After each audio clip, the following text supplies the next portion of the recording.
రాజకీయ జీవనంలో ఇన్ని దశాబ్దాలు ప్రజలు మీ వాడి వేడి చూశారు. మీకు కోపం వస్తే ఋషికొండను చెక్కినట్టు ప్రత్యర్థులకి పదునైన ఉత్తరాంధ్ర యాసలో గుండు కొట్టేస్తారు. ఒకటే బాధేస్తాం సార్, ఇకపైన మీకు తిట్టే అవకాశం లేకపోవడం. కానీ ఇక మీద సభలో ఎవరు తిడుతున్నా దాన్ని ఆఫ్ చేసే బాధ్యత మీ చేతిలోనే ఉంది. మీరే మైక్ ఆఫ్ చేయాలి.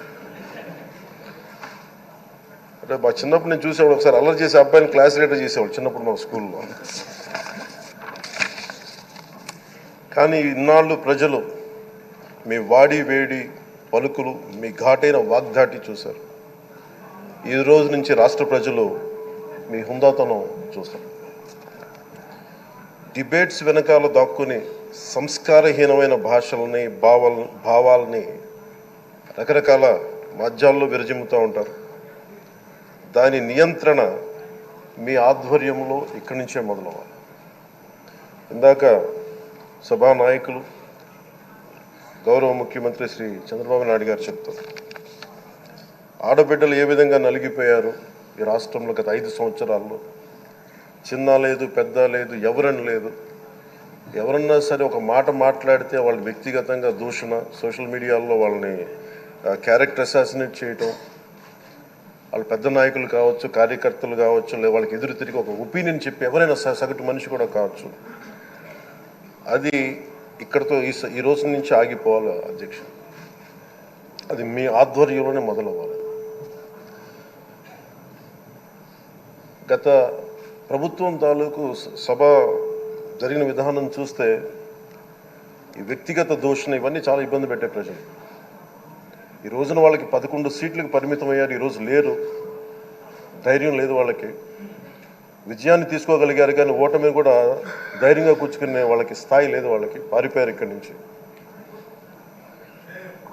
భావంలో ఉండే తీవ్రత భాషలో ఉండాల్సిన అవసరం లేదు. భాష మనుషుల్ని కలపడానికి కానీ విడగొట్టడానికి కాదు.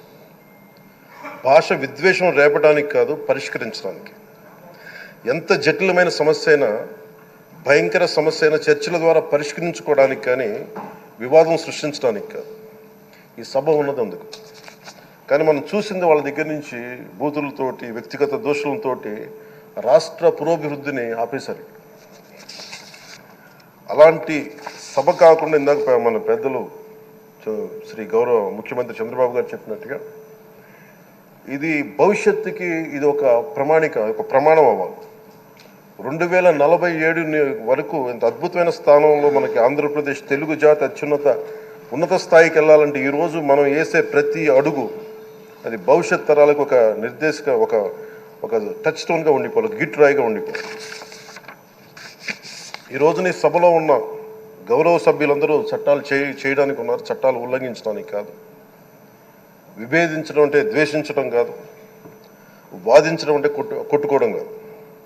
ఇవన్నీ విభేదించడం, వాదించడం ఇవన్నీ ప్రజాస్వామ్యానికి చాలా మౌలికమైన పునాదులు. ఆంధ్రప్రదేశ్ ఆవిర్భావం జరిగి అసలు భాషా ప్రయుక్త రాష్ట్రాల ఆవిర్భావమే మన ఆంధ్ర రాజ్యంతో మొదలైంది. అమరజీవి పొట్టి శ్రీరాములు గారి బలిదానం మీద మన రాష్ట్రం పుట్టింది. 56 రోజులు తిండి తిప్పలు తినకుండా నరకం అనుభవిస్తూ ఆయన బలైపోయారు. ఆయన మరణానికి చేరువవుతూ ఆమరణ నిరాహార దీక్ష చేసిన ప్రతిరోజు మనకి దాదాపు ఈ సుదీర్ఘమైన 6 దశాబ్దాల కాలం, 1.5 సంవత్సర కాలం అంటే ఆయన ప్రతిరోజు చావుకి చేరువవుతూ భోజనం లేకుండా ఆయన గడిపిన ప్రతిరోజు మనకి 1.5 సంవత్సర కాలం. అలాంటి నేపథ్యంలో అలాంటి మహోన్నతుడు శ్రీ పొట్టి శ్రీరాములు గారి త్యాగాన్ని కనుక మనం ఈ సభలో ప్రజా సంక్షేమం కోసం మాత్రమే చర్చలు జరగాలి, వాదోపవాదాలు హద్దులు దాటకుండా ఉండాలి, వ్యక్తిగత దూషణకి తావివ్వకుండా ఉండాలి. అలా కాకుండా గత ప్రభుత్వం లాగే ఈ సభని తిట్లకి, బూతులకి, కొట్లాటకి వాడితే ప్రతి నిమిషం పొట్టి శ్రీరాములు గారి బలిదానాన్ని అవమానం చేసినట్టే.